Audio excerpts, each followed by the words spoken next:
Ee, 28 Şubat dönemi veya süreci Türkiye'nin darbeler tarihinde bizim de yakından şahit olduğumuz, içinde bulunduğumuz tarihi bir dönem oldu. Yani gerek öncesinde 28 Şubat'ı hazırlayan şartlarda yaşananlar hepimizi çok farklı açılardan etkiledi. Hem 28 Şubat'ın en canlı döneminde yine çok yakinen içinde olduk, etkilendik.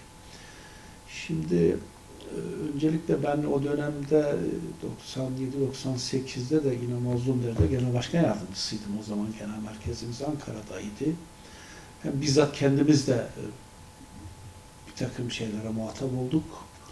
Yani mesela bizim derneklerin aranması için bir karar çıkartmıştı. Ondan sonra ev ve iş yerlerimiz dahil bütün yöneticilerimizin hepsine dönük bir operasyon yapılmıştı. Sonuçta bir şey çıkmadı ama çok taciz edilmiştik. Aynı dönemde biz kadınların öğrenim ve çalışma hakları ile ilgili yaşananlar, yine insanların 28 Şubat'ta hedef alınmasından kaynaklı yaşanan mağduriyetlerle ilgili biz çok yoğun bir gündemimiz vardı. Yani mesela Kayseri'de o zaman bir miting düzenlemiştik.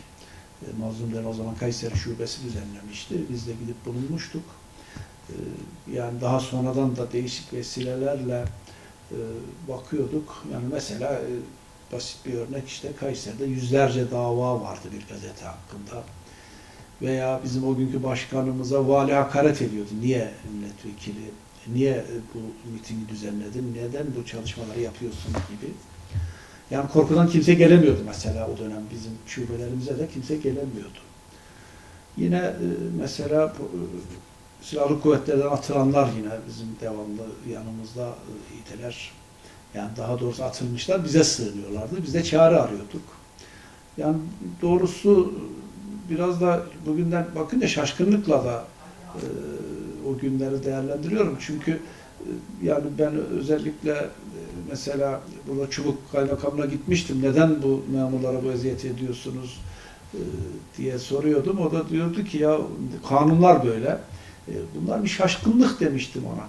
Yani bu dönemler geçer. Bu olağanüstü dönemler geçer demiştim. Nitekim geçti. Ama bu olağanüstü şartlar çok insanı mağdur etti.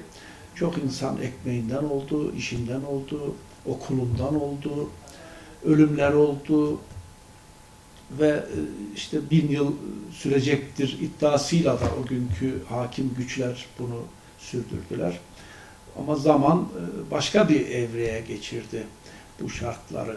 Yani AK Parti dönemi bunun bir cevabı oldu. Yani toplum da buna cevap verdi aslında seçimle birlikte, AK Parti ile birlikte cevap vermiş oldu. Ama yapısal olarak doğrusu birçok arkadaşımızın bu konudaki endişesine katılıyorum. Aslında 28 Şubat'ın bir takım dinamikler hiçbir zaman bitmiyor. Bir şekilde toplumda karşılığını buluyor. Ve bugün de yer yer nükseden bazı gelişmeler oluyor ki toplumda var olan o 28 Şubatçı kodların tekrar canlandığını görüyoruz.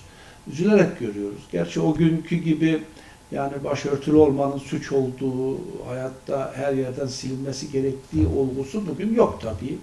Hatta tersine de bugün başörtüler her yerde var. Bunun için de hedef durumuna gelmiş bir pozisyondalar. Ama başka açılardan, mesela bugün mültecilerle ilgili yaşananlara baktığımızda o dönemde yaşananların bir benzerini olduğunu tekrar görüyoruz. Yani bugün gizli gözaltılarla yine yüzleşiyoruz. Bugün mesela işkence olgusu hayatımızdan tamamen çıktı derken yine gündemimizde yer alıyor.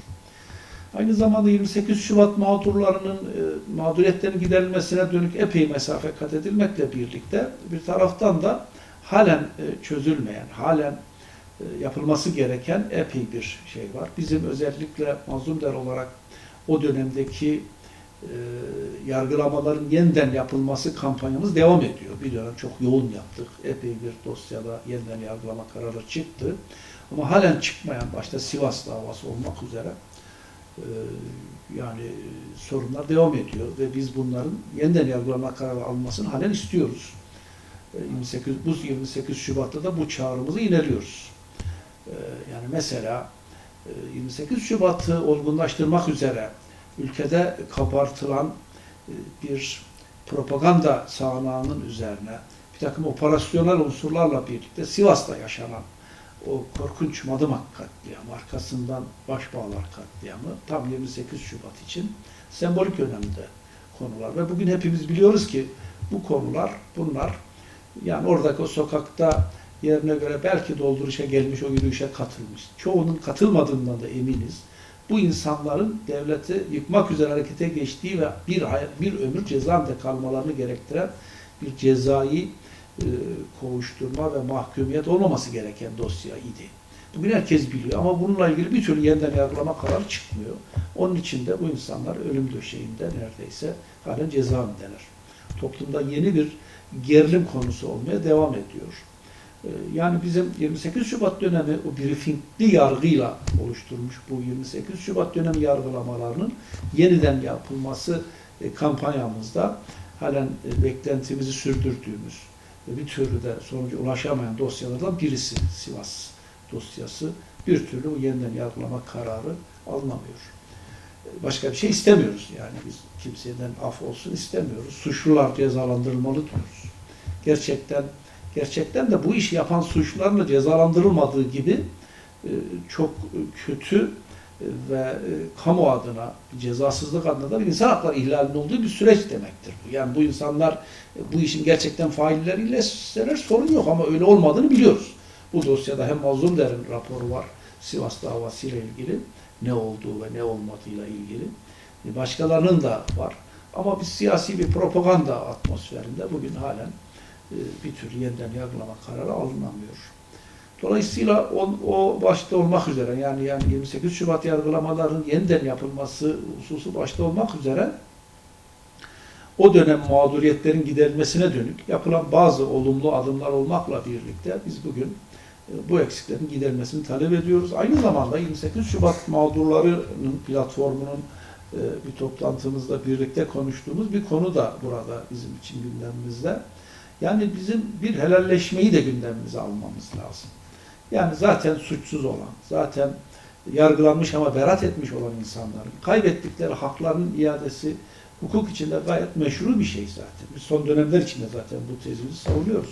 Ama geçmişe dönük gerek 28 Şubat gerek 12 Eylül olmak üzere yani darbelerden dolayı hayatları karartılmış, işlerini kaybetmiş ve hak kayıplarına uğramış ve sesi yeteri kadar çıkmamış insanların haklarının iadesi için de bir helalleşme komisyonu olabileceğini, 28 Şubat'ın özellik için bunun olabileceğini, 28 Şubat'ı içine alan, 12 Eylül'ü de içeren diye daha önceki darbeleri içeren meclisten böyle bir karar çıkarıp böyle bir helalleşme komisyonuyla bunun daha önce işte Türkiye'de Güneydoğu'da yaşanan olaylarla ilgili oluşan komisyonlarla hak kayıplarının telafisi komisyonlarıyla yapıldığı gibi bütün bir ülkede yaşanan bu darbe süreçlerinin mağduriyetlerin giderilmesine dönük bir helalleşme komisyonunun doğru olabileceğini düşünüyoruz. Bunun çok geniş kabul göreceğini düşünüyoruz. Bazılarının sembolik olacağını ama 28 Şubat mağdurları için de iyi bir telafi mekanizması olacağı kanaatindeyiz.